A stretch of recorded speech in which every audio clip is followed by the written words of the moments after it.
Hello friends, welcome back after a long wait. തൊട്ടുമുന്നേ കണ്ട ആ സുപ്രധാന കാഴ്ചകൾ. സെറ്റിൽമെൻ്റ് എന്ന് വിളിക്കപ്പെടുന്ന പുരാതനമായ ഒരു പ്രദേശത്തിനടുത്തുള്ള തടാകത്തിൽ നിന്ന് ഡോണയും എല്ലിസും പാറ്റിയും റോജറും തബീത്തയും മീതനും ചേർന്ന് കുറേ മനുഷ്യൻ്റെ അത്രയും വലിപ്പമുള്ള പാവകളെ വെള്ളത്തിൽ നിന്ന് വലിച്ചെടുത്ത് കരക്കിട്ട് പരിശോധിക്കുകയുണ്ടായി. ആദ്യം കണ്ടപ്പോൾ ഇതൊക്കെ വെറും ജീവനില്ലാത്ത സാധാരണ പാവകളാണെന്നാണ് എല്ലാവരും കരുതിയതെങ്കിലും നേരമിരട്ടി രാത്രിയായതോടെ കഥയാകെ മാറി. ഈ പാവകൾക്ക് എങ്ങനെയോ ജീവൻ വയ്ക്കാൻ തുടങ്ങി. ശരിക്കും ജീവനുള്ള സാധനങ്ങളെപ്പോലെ അവ അനങ്ങാനും ആക്രമിക്കാനും തുടങ്ങി. ആ സമയത്താണ് തബീത്തയ്ക്ക് ഒരു വിചിത്രമായ വിഷൻ ഉണ്ടാവുന്നത്. അവളുടെ മുൻ ജന്മങ്ങളിൽ ഒന്നിൻ്റേതായിരുന്നു ഈ പാവകളെന്നും അത് ദുസ്വപ്നത്തിലെ പോലെ രൂപമെടുത്ത് ഭീമാകാരമായി ഉടലെടുത്തതാണെന്നും മനസ്സിലായി. പക്ഷേ ഇത്രയും കാലം വെള്ളത്തിനടിയിൽ കിടന്ന ആ പാവകൾ പെട്ടെന്ന് ഇത്രയും വലിയ രാക്ഷസ രൂപങ്ങളായി മാറിയത് എങ്ങനെയെന്നത് ഇപ്പോഴും ഒരു വലിയ നിഗൂഢതയായി തുടരുകയാണ്. അതിലും വലിയൊരു ചോദ്യം, ഈ സ്ഥലത്തുള്ള രാക്ഷസന്മാരെ തടയാൻ ഉപയോഗിക്കുന്ന താലിസ്മാനുകൾ എന്തുകൊണ്ടാണ് ഇപ്പോൾ ഈ പാവകളുടെ മേൽ ഫലിക്കാത്തത്? അതിനുള്ള ഉത്തരവും ആർക്കും അറിയില്ല. എന്നാൽ ഒരു കാര്യം അവിടെ വ്യക്തമായി, ഈ പാവകൾക്ക് ഭയങ്കര ശക്തിയാണ്. അവറ്റകൾ റോജറുടെ താടിയിൽ അപ്പാടെ ഉടച്ചെടുത്ത് അവനെ ക്രൂരമായി കൊലപ്പെടുത്തി. എങ്കിലും ഈ പാവകൾ പൂർണ്ണമായും അമർത്തിയരല്ല, അതായത് ഇവറ്റകളെയും കൊല്ലാൻ സാധിക്കും എന്നൊരു കാര്യം ഈ ആക്രമണത്തിലൂടെ അവർക്ക് മനസ്സിലായി. അതും അവിടെ കുത്തിവെച്ചിട്ടുള്ള കോലങ്ങൾ വെച്ചിട്ട്.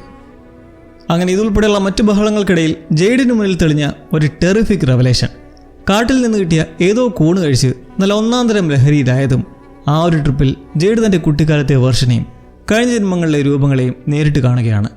അവർ ജെയ്ഡിന് കോളനി ഹൗസിൻ്റെ ബേസ്മെൻറ്റിലുള്ള ഒരു രഹസ്യവാതിൽ കാണിച്ചു കൊടുത്തു. ജെയ്ഡ് ആ ദർശനത്തിൽ ആ വാതിൽ തുറന്ന് ഉള്ളിലേക്ക് കടന്നു.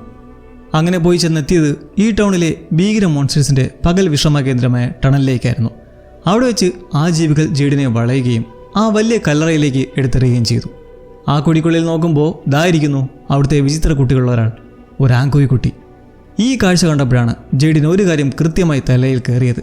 ഈ ടൗൺഷിപ്പിൽ നിന്ന് രക്ഷപ്പെടണമെങ്കിൽ ആ ആങ്കോയി കുട്ടികളെ ഡീൽ ചെയ്യുക അല്ലാതെ വേറെ വഴിയില്ല. പക്ഷേ ഈ വഴി കണ്ടുപിടിച്ച ജെയ്ഡിന് അത് പ്രാവർത്തികമാക്കാൻ എന്തെങ്കിലും ചെയ്യാൻ പറ്റിയോ? നമുക്കിനി പുതിയ കാഴ്ചകളിലേക്ക് കടക്കാം. കേട്ടോ, ഞാൻ പറഞ്ഞില്ലേ, ജെയ്ഡ് ഉദ്ദേശിച്ചത് അത് തന്നെ.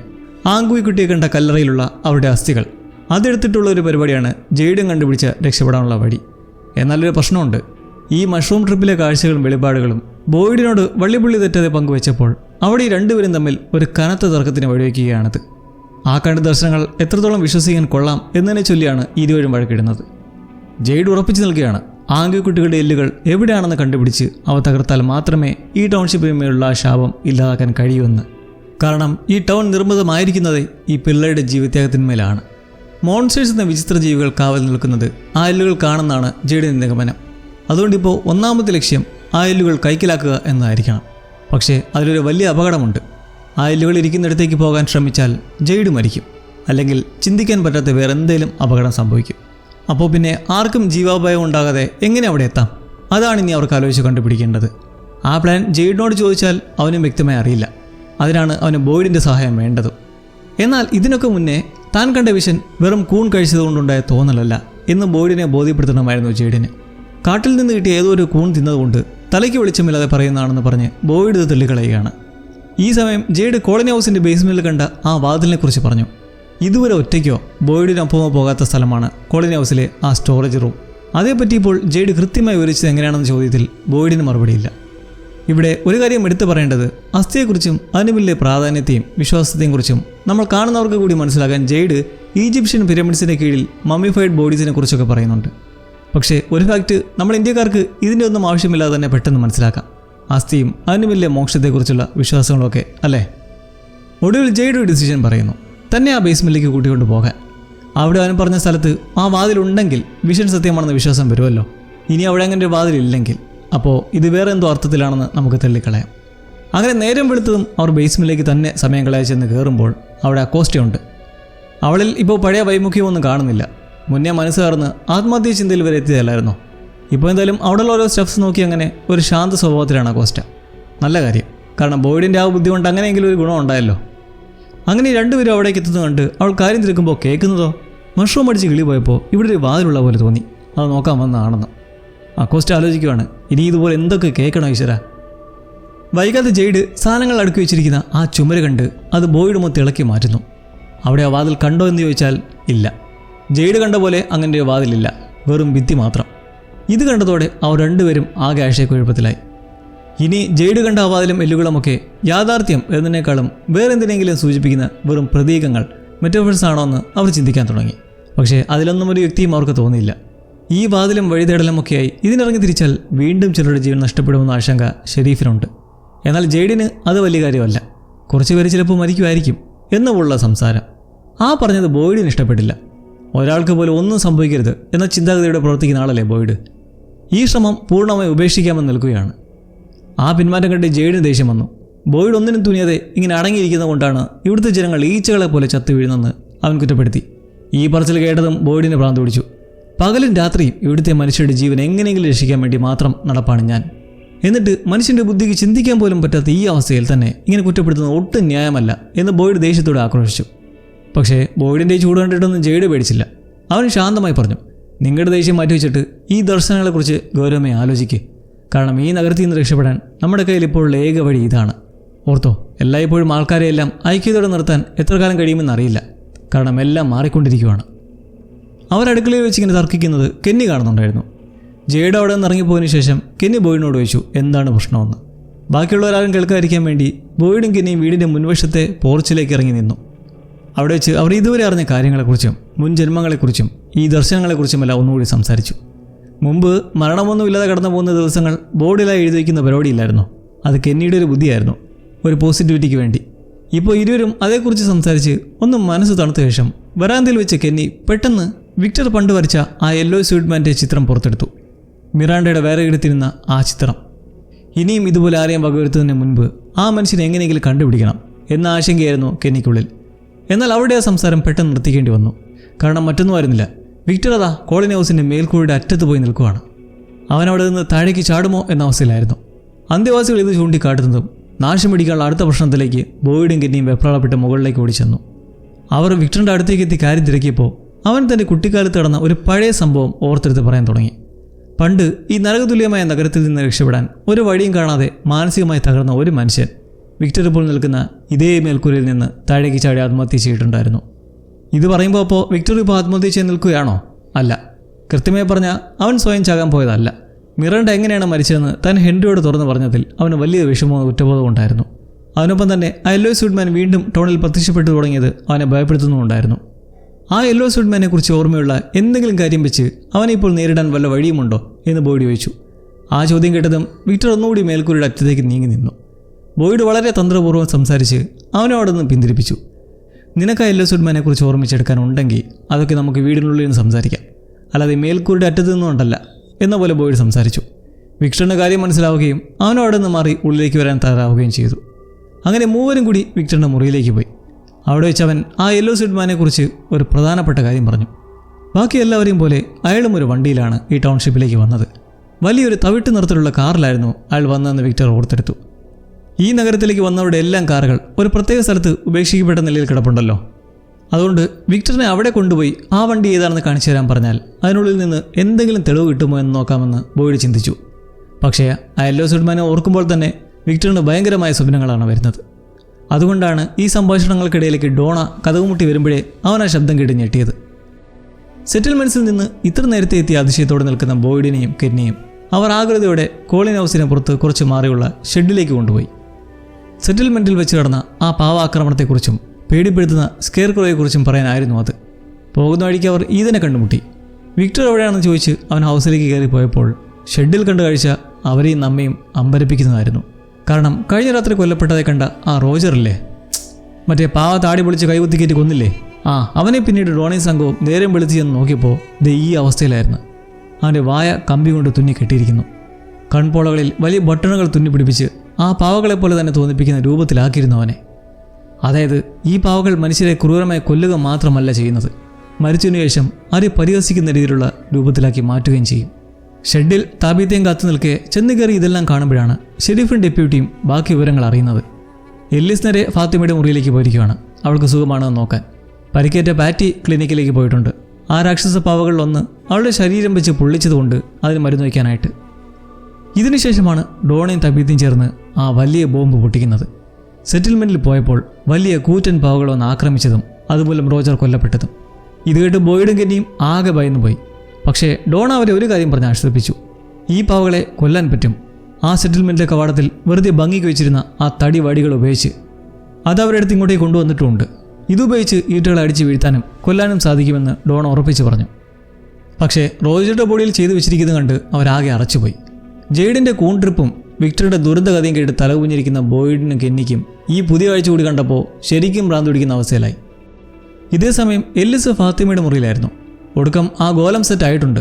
ഫാത്തിമ ഉണ്ടാക്കി വെച്ചിരിക്കുന്ന ആ വിചിത്രമായ മൺരൂപത്തെ നോക്കി നിൽക്കുകയാണ് അവൻ. എന്തൊരു വിചിത്രമായ കലാരൂപമാണിത്. ഫാത്തിമയുടെ മനസ്സിൽ ഇപ്പോൾ എന്താണ് നടക്കുന്നത്? എന്തിനാണ് അവൾ ഇങ്ങനൊരു മൺരൂപം, അത് മുറിക്കുള്ള ഉണ്ടാക്കി വെച്ചിരിക്കുന്നത് എന്ന് എല്ലിസിന് അറിയണമായിരുന്നു. ഫാത്തിമ തൻ്റെ കുട്ടിക്കാലത്തെ ഒരു കഥ അവനോട് പറയാൻ തുടങ്ങി. പിന്നെ ഫാത്തിമയുടെ കുട്ടിക്കാലത്തെക്കുറിച്ച് നിങ്ങൾക്കറിയാമല്ലോ, പല പല എപ്പിസോഡുകളിലായി നമ്മൾ കുറേശ്ശെ അറിഞ്ഞതാണ്. ഇറാനിലായിരുന്നല്ലോ അവൾ ജനിച്ചതൊക്കെ. അച്ഛനൊരു പുരോഹിതനും അവിടുത്തെ സർക്കാരിനെതിരെ പ്രവർത്തിച്ച ആളൊക്കെ ആയിരുന്നതുകൊണ്ട് ഫാത്തിമയുടെ ഒരു ബർത്ത്ഡേയുടെ അന്ന് സർക്കാർ അനുകൂലികൾ ചിലർ വന്ന് അയാളെ വലിച്ച് പുറത്തിട്ട് വെടിവെക്കുകയൊക്കെ ചെയ്തതാണ്. പിന്നീട് ഇവർ അമേരിക്കയിലേക്ക് നാടുകടക്കുകയായിരുന്നു. അത്തരം കോലാഹലമായിട്ടുള്ള കുട്ടിക്കാലമായിരുന്നു ഫാത്തിമ ഹസൻ്റേത്.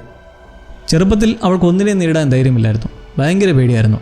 അക്കാലത്ത് അവളുടെ അച്ഛനാണ് ധൈര്യം വരാൻ വേണ്ടിയിട്ട് ജിന്നുകളെക്കുറിച്ചും മഹാവിഷ്ണുവിനെക്കുറിച്ചും ശ്രീകൃഷ്ണനെക്കുറിച്ചുമൊക്കെയുള്ള പുരാണങ്ങളും മാന്ത്രിക കഥകളൊക്കെ പറഞ്ഞു കൊടുത്തിരുന്നത്. അതിലൊരു കഥയായിരുന്നു ഈ ഗോലം എന്നുള്ളത്, ഗോലം ഓഫ് പ്രേഗ്.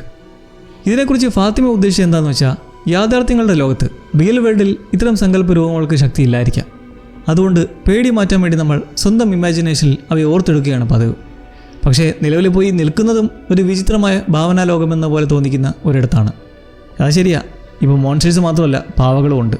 അപ്പോൾ ഫാത്തിമ കരുതുന്നത് അങ്ങനെയെങ്കിൽ നല്ല രീതിയിലുള്ള ഭാവനകളും മാന്ത്രിക രൂപങ്ങളെയും ഇവിടെ ജീവനോടെ കൊണ്ടുവരാൻ പറ്റുമായിരിക്കും. അവറ്റുകൾ ഉപയോഗിച്ച് ഈ കാണുന്ന രാക്ഷസന്മാരെ നമുക്ക് നേരിട്ടുകൂടെ എന്നാണ് അവൾ ചിന്തിക്കുന്നത്. പണ്ട് ജൂലിയും റാൻഡലും തമ്മിൽ സ്റ്റോറി വാക്കിങ്ങിനെ കുറിച്ച് സംസാരിച്ച കാര്യം ഇവിടെ പ്രസക്തമാണ്. ഈ ടൗൺഷിപ്പിലുള്ള ആശയങ്ങളും കഥകളും എങ്ങനെയോ പുറം ലോകത്തേക്ക് ലീക്കാവുകയും അവിടെ വെറും കഥകളായി മാറുകയും ചെയ്യുന്നുണ്ട്. അങ്ങനെയെങ്കിൽ ആ കഥകളെ തിരിച്ച് ഈ ടൗൺഷിപ്പിലേക്ക് തന്നെ പ്രയോഗിച്ചാൽ, ലൈക്ക് ഒരു റിവേഴ്സ് എഞ്ചിനീയറിംഗ് പോലെ, ഇവിടെ നിന്ന് രക്ഷപ്പെടാനുള്ള ആയുധമായി അതിനെ മാറ്റാൻ പറ്റില്ലേ? എന്തായാലും ഫാത്തിമയുടെ ചിന്തയിലൊന്നും എല്ലിസ് ഒട്ടും അതൃപ്തിയോ വിയോജിപ്പോ ഒന്നും പ്രകടിപ്പിച്ചില്ല. മറിച്ച് ഇതേക്കുറിച്ച് തന്നോട് കൂടുതൽ മനസ്സിലാക്കി തരാൻ പറഞ്ഞ് കേട്ടുകൊണ്ടിരുന്നതേ ഉള്ളൂ എല്ലാം. നമ്മുടെ ഈതൻ വിക്ടറെ തിരക്കി കോളനി ഹൗസിലേക്ക് കയറിപ്പോയില്ലായിരുന്നോ? ആ മുറിയിലേക്ക് ചെല്ലുമ്പോൾ വിക്ടർ ഒരു ഡ്രോയിങ്ങിലാണ്. ആ യെല്ലോ സ്യൂട്ട് മാൻ ടൗണിലേക്ക് ഓടിച്ചു വന്ന തവിട്ട് നിറത്തുള്ള കാറിൻ്റെ ചിത്രം വരയ്ക്കുന്ന തിരക്കിൽ. മുന്നേ രണ്ടുപേരും അവസാനമായി കണ്ടത് കാട്ടിലെ ആ മഞ്ഞ ഡ്രസ്സ് കണ്ട് വിക്ടർ മുള്ളിപ്പോയ സമയത്തായിരുന്നു. അന്വേഷിച്ചപ്പോൾ വീണ്ടും കാണുന്ന സാഹചര്യമായതുകൊണ്ട് തന്നെ അതേക്കുറിച്ചാണ് ഏതിൻ്റെ ആകാംക്ഷ. ആ യെല്ലോ ഡ്രസ്സ് കൊണ്ട് എന്തുകൊണ്ടാണ് വിക്ടർ അത്രയധികം ഭയപ്പെടുന്നത്? എന്നാൽ വിക്ടർ ആ രഹസ്യം വിട്ടുപറയാൻ തയ്യാറായില്ല. കാരണം ഒരിക്കൽ അതേക്കുറിച്ച് പറഞ്ഞു. മിറാൻഡയെ രാക്ഷസൻ ജീവനോടെ തിന്നാതെയൊക്കെ പറഞ്ഞതിന് ശേഷം ഹെൻറിക്കുണ്ടായ മാനസിക തകർച്ച വിക്ടർ നേരിട്ട് കണ്ടതാണ്. അതുകൊണ്ട് ഈ കഥ കേട്ട് ഈതനും ഇനി അതുപോലെ മനക്ലേശം പിടിക്കുന്നത് കാണാൻ വിക്ടറിന് ഒട്ടും താല്പര്യമില്ലായിരുന്നു. പക്ഷേ ഈതനത്ര പെട്ടെന്ന് വിട്ടുകൊടുക്കാൻ പാവമില്ല. ഇതേക്കുറിച്ച് പറഞ്ഞില്ലെങ്കിൽ സെറ്റിൽമെൻറ്റിൽ വെച്ചുണ്ടായ വലിയ സംഭവം താനും പറയാൻ പോണില്ലെന്ന് ഇന്നെങ്കിലും വിക്ടർ അതിലൊന്നും വീണില്ല. ഇതോടെ ഈതൻ എന്ത് ചെയ്യുന്നു? അവൻ ശ്രമം ഉപേക്ഷിക്കാതെ അവിടെ നിന്ന് താനും പടം വരച്ചു വിട്ടേന്ന് ചോദിച്ച് കസേരയിട്ടിരുന്നു. പെയ്യെ വിക്ടറുമായിട്ട് സ്വരുവായി വരിക, എന്നിട്ട് പതുക്കെ കാര്യങ്ങൾ ചോദിച്ചറിയുക എന്നതായിരുന്നു അവൻ്റെ പ്ലാൻ. വിക്ടർ ഒന്നും മിണ്ടായിരുന്നപ്പോൾ ഈതൻ പെട്ടെന്നൊരു കാര്യം വിളിച്ചു പറഞ്ഞു. സെറ്റിൽമെൻറ്റ്സിലെ തടാകത്തിൽ നിന്ന് രാക്ഷസ പാവകൾ കരിക്ക് കയറി ആക്രമിക്കാൻ ശ്രമിച്ചുവെന്ന്. ഇത് കേട്ടതും വിക്ടറിന് കൗതുകമായി. എന്നാൽ വിക്ടർ നേരെ ചോദിച്ചത്, ആ പാവകൾ വന്നപ്പോൾ പിന്നെ നിൻ്റെ അമ്മ എന്താണ് ചെയ്യുന്നതാണ്. തബീത്ത അതിലൊരു പാവയെ കൊന്നു കൊല വിളിച്ചതും അത് കണ്ട് പേടിച്ചിട്ട് മറ്റേ പാവ ജീവനം കൊണ്ട് ഓടി രക്ഷപ്പെട്ടതൊക്കെ വിവരിച്ചപ്പോൾ നിങ്ങളൊരു കാര്യം ശ്രദ്ധിച്ചോ? വിക്ടർ നേരെ ചോദിച്ചത് തബീത്ത എന്ത് ചെയ്തു എന്നാണ്. അപ്പോൾ അവന് തബീത്തയുടെ പൊട്ടൻഷ്യലിനെ കുറിച്ച് എന്തൊക്കെയോ അറിയാമല്ലോ. അതും ആ പുനർജന്മ സത്യമൊന്നും അവരിൽ നിന്ന് ഇതുവരെ അവൻ അറിഞ്ഞിട്ടില്ലെങ്കിൽ പോലും. Something fishy. ഈതൻ്റെ അമ്മയുടെ ആ ധൈര്യത്തെക്കുറിച്ച് കേട്ടപ്പോൾ വിക്ടറിന് സ്വന്തം അമ്മയെ ഓർമ്മ വന്ന് മിറണ്ടയെക്കുറിച്ച് സംസാരിക്കാൻ തുടങ്ങി. എപ്പോഴും ചിരിച്ച മുഖത്തോടെ മാത്രമേ നടക്കാറുള്ളൂ എന്നും എത്ര വലിയ അപകടത്തിൽപ്പെട്ടാലും ആ മുഖത്തെ ചിരി മാറില്ലായിരുന്നു. വിക്ടർ വിശ്വസിക്കുന്നത് മിറാണ്ടയുടെ അത്രയും മാനസിക ധൈര്യമില്ല തൻ്റെ അച്ഛന് എന്നാണ്. പറഞ്ഞ പോലെ ഇതൊക്കെ പറയുമ്പോഴും നടക്കുമ്പോഴും അവിടെ നമ്മുടെ ഹെൻറി അപ്പച്ച ഇല്ലല്ലേ? കഴിഞ്ഞ ദിവസം കൊണ്ട് കിടത്തിയൊക്കെ കണ്ടതാണേലും അങ്ങേരിപ്പോൾ എങ്ങോട്ട് പോയി? അതാണ്ട് വന്ന് നിൽക്കണം ബോർഡിൻ്റെ ഷെരീഫ് സ്റ്റേഷനിൽ. അപ്പച്ചൻ്റെ അവസ്ഥ വളരെ പരിതാപകരമാണ്. കാരണം സോഫിയുടെ അടുത്തിര ഹെൻറി, പാസ്റ്റർ സെറ മരിയൽ എന്നിവരെ ശല്യം ചെയ്തതിനു ശേഷം അവളിപ്പോൾ ഹെൻറിയുടെ പുറകെ കൂടിയിരിക്കുകയാണ്. അയാൾ പോസ്റ്റ് ഓഫീസിലിരുന്ന് ആ യെല്ലോ സ്യൂട്ട് മാൻ ഉപേക്ഷിച്ച വസ്ത്രം കയ്യിലെടുത്ത് നോക്കി കടുത്ത അമർഷത്തോടെ നിരാശയോടെ നിൽക്കുമ്പോഴാണ് സോഫി ടാർഗറ്റ് ചെയ്ത് അങ്ങോട്ടേക്ക് എത്തുന്നത്. ബോയ്ഡിനെ കണ്ടോ അപ്പൂപ്പാന്ന് ചോദിച്ച് മിങ്കിളായി മെല്ലെ അടുക്കുവാണ്. ഹെൻറി എന്നല്ലേ നിങ്ങളുടെ പേര്, എന്താ ഇവിടെ നിൽക്കുന്നതൊക്കെ ചോദിച്ചുകൊണ്ട്. അപ്സെറ്റായിരിക്കുന്ന എന്താണെന്ന് ചോദിക്കുമ്പോഴേക്കും ഹെൻറി ഒന്നുമില്ലെന്ന് അവിടെ നിന്ന് നേരെ ബാറിലേക്ക് വരുന്നു. ജെയ്ഡിൻ്റെ താമസ സ്ഥലമെന്നോ റിസർച്ച് സെൻ്ററെന്നോ ഒക്കെ വിളിക്കാം ഇപ്പോൾ ഈ ഒരു സ്ഥലത്തെ. നിരത്തി വെച്ചിരിക്കുന്നതിൽ നിന്ന് ഒരു കുപ്പി ബാറ്റെടുത്ത് അതടിക്കാൻ മുതിരുമ്പോൾ അവിടേക്ക് കടന്നു വരികയാണ് സോഫിയ. ഇവളെ വിടാൻ പ്ലാനില്ല കേട്ടോ. ഒരു ഗ്യാസ് സ്റ്റേഷനിൽ എന്താ ഇങ്ങനെ ഒരു ബാറെന്ന് ചോദിച്ചു തുടങ്ങി. ഒടുക്കം താനും കൂടിക്കോട്ടെ എന്ന് ഹെൻറിയോട് ചോദിച്ച് അവൾ വിമുഖതയോടെ നിൽക്കുന്നതുകൊണ്ട് അയാൾ അതിന് സമ്മതിക്കുന്നു. കാരണം ഹെൻറി നോക്കുമ്പോൾ അവൾക്കുള്ളിലും സങ്കടമുണ്ട്. സ്വന്തം പിതാവ് ആക്സിഡൻറ്റിൽപ്പെട്ട് മരിച്ചതല്ലേ. അങ്ങനെ രണ്ടുപേരും കൂടി ഒരുമിച്ചിരുന്ന് മദ്യപിക്കാൻ തുടങ്ങുമ്പോൾ കിക്കുള്ളത് സത്യം പറഞ്ഞാൽ ഇപ്പോൾ ബോയ്ഡിലും കെന്നിയിലുമാണ്. എല്ലാ പുതിയ സംഭവങ്ങളും കൂടി തലയിൽ ചെന്ന് കുഴഞ്ഞു മറിഞ്ഞ പരുവത്തിൽ. തബീത്ത ആ പാവയെ ടോട്ടം ഉപയോഗിച്ച് കൊന്നതിൻ്റെ പിന്നിലെ റീസൺ, അവളിൽ വന്ന ഓർമ്മ, അതേക്കുറിച്ച് പറയുന്നതെല്ലാം അന്തിച്ചെന്ന് കേൾക്കുകയാണ് ബോയ്ഡ്. കുട്ടിക്കാലത്തെ കളിപ്പാവകൾ തടാകത്തിലേക്ക് എറിഞ്ഞതോടെ അത് ദുസ്വപ്നത്തിൽ കണ്ട ഭീകരരൂപികളായി ജീവൻ വെച്ച് വന്നതിനെക്കുറിച്ച് വിശദീകരിക്കുമ്പോൾ കെന്നിക്ക് ഒരു കാര്യം ഓർമ്മ വരുന്നുണ്ട് കേട്ടോ. അതെന്താണെന്ന് നമ്മുടെ ചാനലിലെ എപ്പിസോഡ് 5 ശ്രദ്ധിക്കാതെ പോയ ഡീറ്റെയിൽ വീഡിയോ കണ്ടവർക്ക് പിടികിട്ടും. സേറയെക്കുറിച്ചാണ് കെന്നി പറയുന്നത്. മുന്നൊരിക്കൽ അവൾ പറഞ്ഞിട്ടുണ്ട്, തൻ്റെ സഹോദരൻ നാഥന് സിക്കാള ജീവികളോട് ഭയങ്കര പേടിയായിരുന്നു. അവൻ മരിച്ചപ്പോഴേക്കും അതിന് ജീവൻ വയ്ക്കാൻ തുടങ്ങി. കെന്നി അടക്കം ഹാലൂസിനേഷൻ പോലെ പിന്നീട് ഇതിനെ കാണാൻ തുടങ്ങി. ഇതേപറ്റിയുള്ള സേറയുടെ അനുമാനം, ഈ ടൗൺഷിപ്പിൽ ആളുകൾ മരിക്കുമ്പോൾ അവരുടെ ഏറ്റവും വലിയ പേടികളും പേടി സ്വപ്നങ്ങളും വെറും സങ്കല്പങ്ങളായി തന്നെ നിൽക്കാതെ യഥാർത്ഥത്തിൽ ജീവൻ വെച്ച് മുന്നിൽ വരും എന്നായിരുന്നു. ഇപ്പോൾ തബീത്ത ഈ പാവകൾ മുന്നേ ഒരാൾ കണ്ട ദുസ്വപ്നം പോലെ ജീവൻ വെച്ച് വന്നതാണെന്ന് കേട്ടപ്പോൾ അവനതാണ് ഓർമ്മ വന്നത്. ഇത് കേട്ടതോടെ താബീത്തി ഉറപ്പിച്ചു അതപ്പോൾ സത്യമാണെന്ന്. ഡോണ ഇതൊക്കെ കേട്ടതും ടെൻഷൻ അടിച്ച് വല്ലാണ്ട് വയലൻ്റായി. ഇനി ജനങ്ങളോട് അവരുടെ ദുസ്വപ്നവും ജീവൻ വെച്ച് വേട്ടയിടാൻ പോകുമെന്ന് പറയണമെന്നുള്ള ദേഷ്യവും പുതിയ പ്രശ്നം എങ്ങനെ കൈകാര്യം ചെയ്യുമെന്നും ആലോചിച്ച് ഡോണ വല്ലാതെ അസ്വസ്ഥയായി. മുഖം കഴുകാനെന്ന് പറഞ്ഞ് പുറത്തേക്ക് ഇറങ്ങുന്നതും പെട്ടെന്നുള്ള ആ ഉത്കണ്ഠയും പേടിയും താങ്ങാൻ കഴിയാതെ നിൽക്കുന്ന നിപ്പിൽ ഡോണയ്ക്ക് കടുത്ത ഹൃദയാഘാതം ഉണ്ടാവുന്നു. കുഴഞ്ഞ് വീഴുന്നതും ബോയ്ഡ് ഓടിച്ചെന്ന് വിളിച്ചിട്ട് അനക്കുമില്ല. താബീത്ത് നോക്കുമ്പോൾ പൾസുമില്ല. കെന്നി പെട്ടെന്ന് തന്നെ പുറത്തുള്ള വാനെടുത്ത് ക്ലിനിക്കിലേക്ക് പായുമ്പോൾ അവിടെ ക്രിസ്റ്റിയും മരിയലും പാറ്റിയുടെ പാച്ച് വെച്ച് കിട്ടുവാണ്. തീ കൊണ്ട് കരിഞ്ഞു വെന്തിരിക്കുന്ന മുഖം മരുന്നൊക്കെ ഒഴിച്ച് ക്ലീൻ ആക്കുമ്പോൾ അവൾക്ക് ജീവൻ പോണ വേദനയാണ്. കണ്ടിട്ട് തന്നെ മേലിയൊരുക്കുന്ന ആ ചികിത്സയ്ക്കിടയിലേക്ക് കെന്നി വന്ന് ഡോണയുടെ ഹാർട്ട് അറ്റാക്കിനെ കുറിച്ച് പറയുന്നതും അവരെല്ലാം ഞെട്ടി നേരെ കോളിൻ ഹൗസിലേക്ക് ഡീഫിബ്രിലേറ്ററുമായി പാഞ്ഞെത്തുന്നു. മുമ്പ് തബീത്തിയും അക്കോസ്റ്റയും വന്ന ആംബുലൻസിൽ ഈ ഡിവൈസ് ഉള്ളതിൻ്റെ ഏറ്റവും വലിയ ഗുണം ഇപ്പോഴാണ് നമ്മൾ അറിയുന്നത്. പക്ഷേ ബോയ്ഡ് നെഞ്ചിൽ അമർത്തിയിട്ടും ഈ മെഷീൻ ഉപയോഗിച്ചിട്ട് ഒന്നും ഡോണയ്ക്കൊരു അനക്കവുമില്ല. ഈശ്വര, വീണ്ടും ബോയ്ഡ് CPR നൽകി. അത് ആവർത്തിച്ചിട്ടും പൾസില്ല. മുഖമൊക്കെ വിളറി വെളുത്തു. വീണ്ടും റിപ്പീറ്റ് ചെയ്ത് എല്ലാവരും ടെൻഷൻ അടിച്ച് തരിച്ചു നിൽക്കെ ക്രിസ്റ്റീൻ തളർന്നങ്ങിരിക്കുക. ഇനി വഴിയില്ലെന്ന് പറഞ്ഞിട്ട് ബോയ്ഡിന് ഇത് താങ്ങാൻ കഴിയുന്നില്ല. ഇനിയും ചെയ്യുന്ന പറഞ്ഞിട്ട് നിർത്താതെ CPR നൽകുകയാണ്. എല്ലാവരെയും വല്ലാണ്ട് വേദനിപ്പിക്കുന്ന കുറേ നിമിഷങ്ങൾ. ആ നാശം പിടിച്ച് കണ്ട് തുറക്കത്തള്ളയെന്ന് പറഞ്ഞ് ബോയ്ഡ് ഞെക്കി ഞെക്കി നിൽക്കുന്നതും ഭാഗ്യത്തിന് ഡോണയുടെ ഹൃദയം വീണ്ടും മിടിക്കാൻ തുടങ്ങുന്നു. ചെറുതായി ഒന്ന് അനങ്ങി, പക്ഷേ ബോധമില്ല. എന്താ പറ്റിയെന്നറിയാൻ ഹേർട്ട് റേറ്റ് നോക്കുന്ന മോണിറ്റർ വേണം. കെന്നി അതെടുക്കാൻ ആംബുലൻസിനടുത്തേക്ക് പായവേ അതിന് കറണ്ട് കൊടുക്കാനുള്ള വേറിനായി ബോയ്ഡ് താഴെ ബേസ്മെൻറ്റിലേക്ക് പോകുന്നു. അവിടെ നേരം ചിരിയും കളിയായിരിക്കുന്ന ജെയ്ഡ് മക്കോസ്റ്റ് ഇത് അറിയുന്നതും ബോയ്ഡ് നേരത്തെ ടവർ നിർമ്മിക്കാൻ ഉപയോഗിച്ച ശേഷിക്കുന്ന വയർക്ക് എവിടെയാണെന്ന് വെപ്രാളത്തോടെ ചോദിക്കുന്നു. അത് പുറത്തുള്ള ഷെഡിലാണ്. അങ്ങനെ ജെയ്ഡിനെയും കൂട്ടി അതിലേക്ക് കയറുമ്പോൾ ഒരു ശവം. ജെയ്ഡ് ഞെട്ടി. പക്ഷേ ഒന്നും പറയാൻ ബോയ്ഡിന് ടൈമില്ല. അതിനെ എടുത്ത് മാറ്റി കിടത്തുന്നതും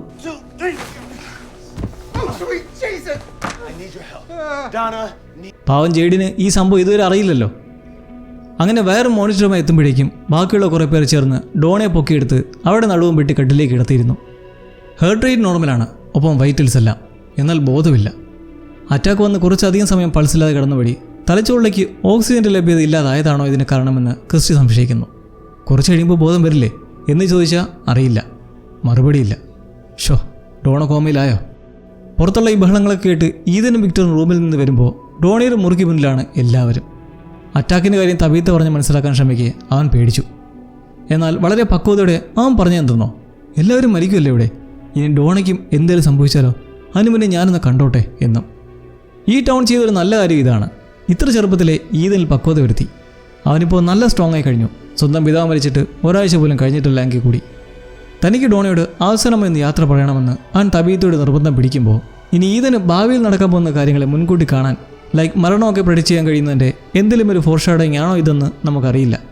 എന്തായാലും കെന്നി ഇതേക്കുറിച്ച് ബോയ്ഡിനെ അറിയിച്ചങ്ങനെ ഈതൻ ഡോണയുടെ മുറിയിലേക്ക് എത്തി. ബോധമില്ലാതെ കിടക്കുന്നവരോടായി താൻ ഈ ധൈര്യത്തോടെ ഇരുന്നോളാമെന്ന് ഈതൻ വാക്കുകൊടുത്തു. പേടിയാണ് ഒരാളെ ശക്തനാക്കുന്നതിനുള്ള ഡോണയുടെ പാഠം അവൻ തിരിച്ചറിഞ്ഞെന്നും ഐ ലവ് യു ഡോണ എന്ന് പറഞ്ഞു നിൽക്കുന്ന ആ കാഴ്ച അവിടെ ഉണ്ടായിരുന്ന എല്ലാവരുടെയും മനസ്സിനെ പിടിച്ചു കുലുക്കുന്ന ഒന്നായിരുന്നു, പ്രത്യേകിച്ച് ബോയ്ഡിന്. സത്യം പറഞ്ഞാൽ ഇവിടെ ഇതിനേക്കാളും ടെൻഷനും പേടിയും അയാൾക്കാണ്. പക്ഷേ പുറത്ത് കാണിക്കുന്നില്ലെന്നേ ഉള്ളൂ. ഡോണ കൂടുള്ളത് ബോയ്ഡിന് എപ്പോഴും ഒരു ധൈര്യമായിരുന്നു. ആയിരുന്നു എന്ന് പറയുന്നില്ല, ആണ്. എന്നാലും ഡോണയ്ക്ക് ഇങ്ങനെ ഇത്ര പെട്ടെന്ന് അറ്റാക്ക് വന്ന ബോധം പോയി. ഇതിന് സോഫിയുടെ വല്ല പണിയുമാണോ എന്ന് എന്നെ പോലെ പലർക്കും സംശയം ഉണ്ടല്ലേ. ഇത്തരം ടെക്സ്റ്റൊക്കെ അവരുടെ കയ്യിലുള്ളത് നമ്മൾ കണ്ടതാണ്. സേറെ മുമ്പ് അകലത്തിൽ നിന്ന് അലട്ടൽ ഉണ്ടാക്കിയതും പാസ്റ്ററെ ഇതുപോലെ കോമയിലാക്കിയതൊക്കെ. എന്നാൽ ഇതവളാണെന്ന് തോന്നുന്നില്ല. കാരണം സോഫി ഇപ്പോൾ ഹെൻറിയെ വീഴ്ത്താനുള്ള പ്രയത്നത്തിലാണ്. അവർ രണ്ടുപേരും കൂടി ആ കുപ്പിയുടെ അറ്റം കണ്ട് അടുത്തത് എടുക്കുവാണ്, സോഫിയുടെ ആവശ്യമെന്ന പോലെ. ഇതിനിടെ അവൾ അവിടെ പൊട്ടിയ ചില്ല് കഷ്ണങ്ങൾ ചിലത് കാണുന്നുണ്ട്. അങ്ങനെ അടുത്ത കുപ്പി പൊട്ടിച്ച് ഹെൻറി മാനിനിയല്ലോ തൻ്റെ കുടുംബത്തെ നശിപ്പിച്ചതിനെക്കുറിച്ചും യഥാർത്ഥ മാനിനിയലോയ സോഫിയ തൻ്റെ പിതാവിൻ്റെ മരണത്തെക്കുറിച്ചും വിഷമം പങ്കുവെച്ചങ്ങനെ ചേഴ്സ് അടിച്ച് കുടിച്ച ശേഷം മുന്നേ കണ്ട കുപ്പിച്ചില്ലിൽ മനഃപൂർവ്വം കൈവച്ച് മുറുക്കുകയാണ്. ഹെൻറി ഇത് കണ്ട് തുണിയെടുക്കാൻ പോകുന്ന തക്കത്തിന് അവൾ തൻ്റെ ചോരത്തുള്ളികൾ അയാളുടെ വാറ്റിലേക്ക് കലർത്തുന്നു. അവൾ ഒരുമ്പേട്ട് തന്നെ. സോഫിയ സേറയും ഇതുപോലെ സെറ്റാക്കുകയാണോ എന്നൊരു സംശയമുണ്ട് കേട്ടോ. കാരണം അവളെ നോക്കിയാൽ വീട്ടിലേക്ക് 2 ബക്കറ്റ് പെയിൻറ്റും തൂക്കി പിടിച്ച് കയറുവാണ്. സോഫിയ വന്നവിടെ വീട് കുറിച്ച് വൃത്തിയാക്കാനുള്ള പ്ലാനാണ്. ഇന്നേരമാണ് ജൂലി അവിടേക്ക് സേറയെ ഒന്ന് കാണാനായിട്ട് ചെല്ലുന്നത്. സോഫിയയ്ക്ക് വേണ്ടി എന്തെങ്കിലും നല്ല കാര്യം ചെയ്യണമെന്നും തന്നോടൊപ്പം കഴിയുമ്പോൾ അവൾക്കൊരു കംഫർട്ട് വരുത്താനാണ് അവളുടെ മുറിയിൽ നിന്ന് പെയിൻറ്റ് ചെയ്ത് കൊടുക്കാമെന്ന് പോകുന്നതെന്നും ജൂലിയോട് പറയുമ്പോൾ ഇവിടെ ഒരു കാര്യം നമ്മൾ ഓർക്കണം. കുറച്ച് ദിവസങ്ങൾക്ക് മുമ്പാണ് ഇതേ സേറയെ സോഫിയ തന്നെ മാനസിക നിയന്ത്രണത്തിലാക്കി വെച്ചിരുന്നത്. അതുകൊണ്ട് സേറയെ പോയി ചെയ്യുന്നത് സ്വന്തം ഇഷ്ടപ്രകാരമാണോ അത് സോഫിയ അവളുടെ തലയിൽ കയറിയിരുന്ന് ചെയ്യിപ്പിക്കുന്നതാണോ എന്ന് ആർക്കൊരു നിശ്ചയമില്ല. എന്തായാലും ജൂലി ഇപ്പോൾ എത്തിയത് സേറയോട് അവളെ തെറ്റിദ്ധരിച്ചതിന് മാപ്പ് പറയാനാണ്. മുന്നേ ഒരിക്കൽ ഈതനെ കൊല്ലാനൊക്കെ ശ്രമിച്ചതല്ലേ.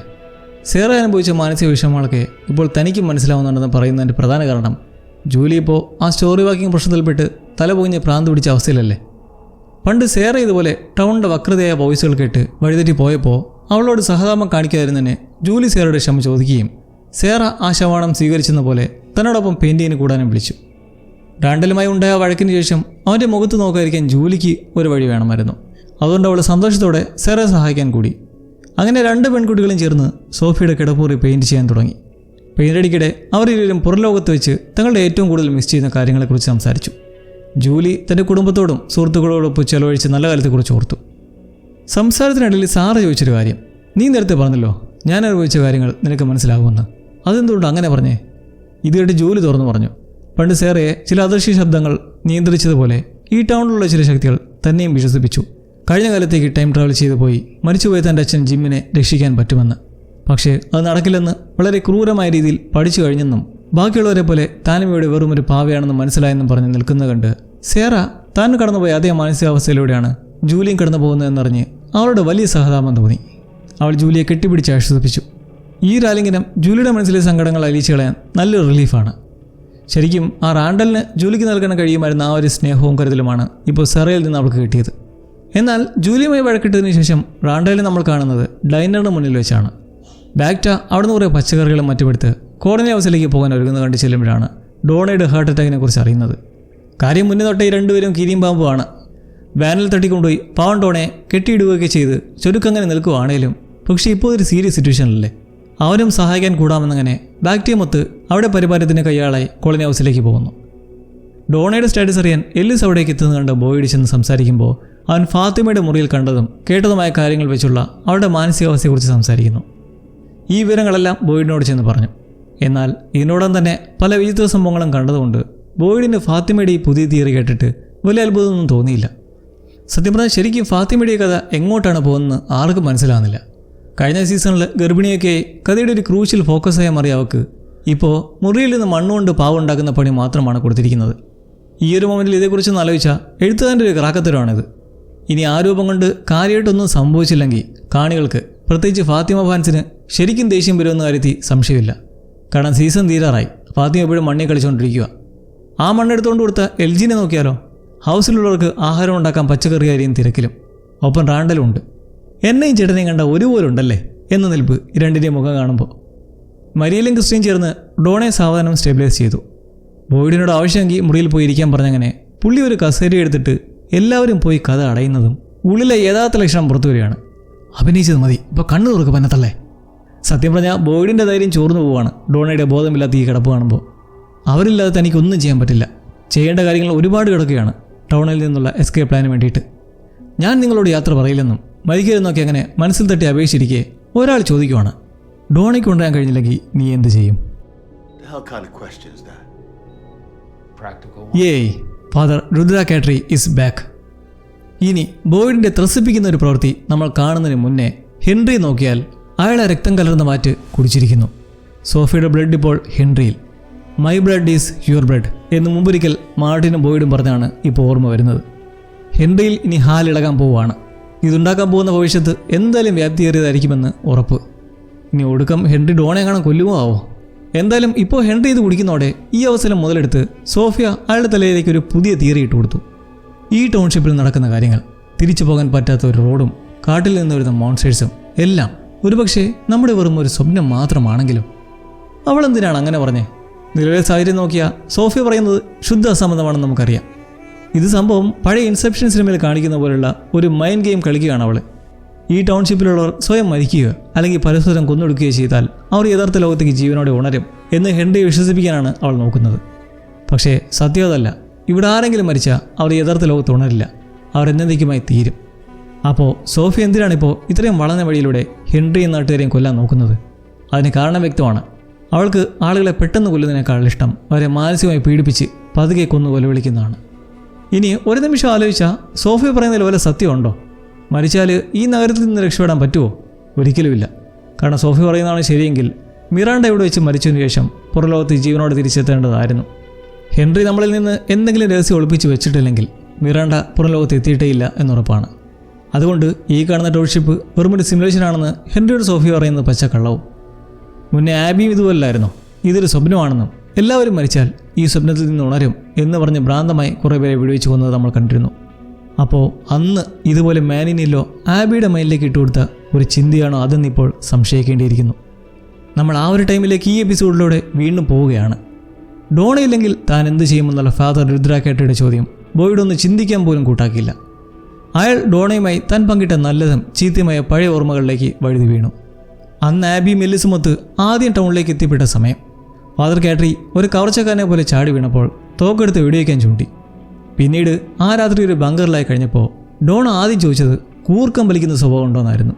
ബോയിഡ് പിന്നീട് ചിന്തിച്ചു, ഇത്രയും പൈശാചികമായൊരു സ്ഥലത്ത് ചോദിച്ച ആ മണ്ടൻ ചോദ്യം എത്ര പ്രസക്തമായിരുന്നെന്ന്.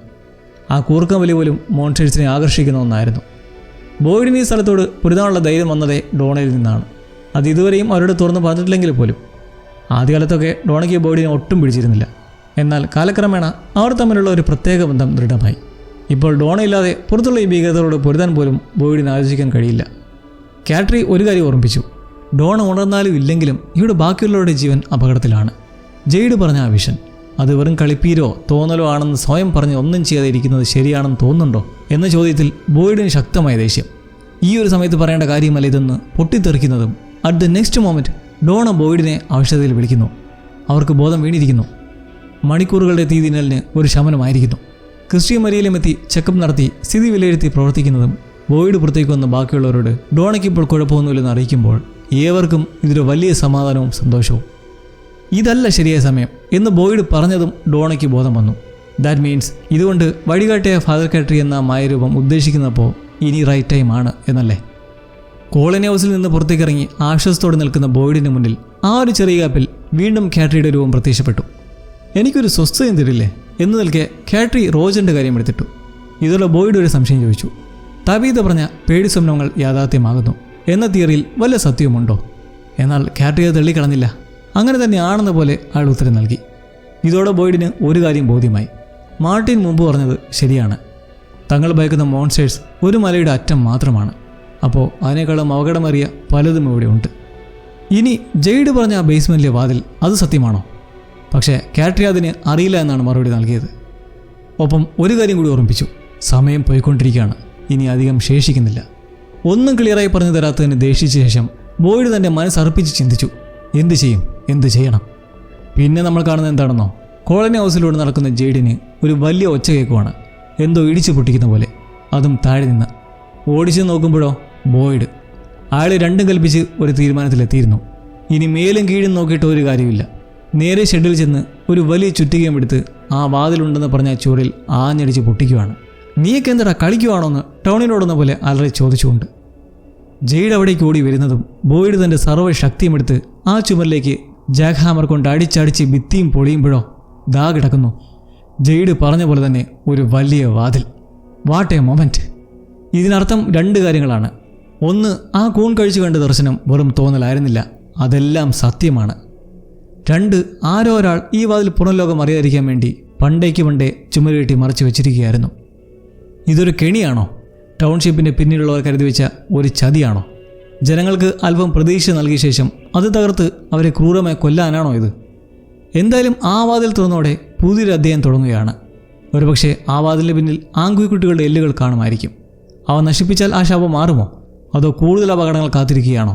സത്യം പറഞ്ഞാൽ കഴിഞ്ഞ എപ്പിസോഡിനേക്കാളും എനിക്ക് വളരെ ആകാംക്ഷ എന്നൊരു എൻഡിങ് ആണത്. ഇനി എന്ത് നടക്കുമെന്ന് കണ്ടോളാൻ വയ്യ. ആ കവാടം റിയലാണെന്ന് അറിഞ്ഞൂടെ ബോയിഡും പറഞ്ഞിരിക്കുകയാണിപ്പോൾ. നമുക്കൊരു പ്ലാൻ തയ്യാറാക്കണം. ഇനി മേലും കീഴുമില്ല, ബോയിഡും രണ്ടും കൽപ്പിച്ച് തന്നെ. സോ ഇനി അങ്ങോട്ട് ഓരോ എപ്പിസോഡും മൈൻഡ് ബ്ലോയിങ് ആണെന്ന കാര്യത്തിൽ യാതൊരു സംശയവും വേണ്ട. Especially last 3 episodes. ഇനി അൾട്ടിമേറ്റ് കളികളുമായി നമുക്ക് കാത്തിരുന്ന് കാണാം ലവ്ലീസ്.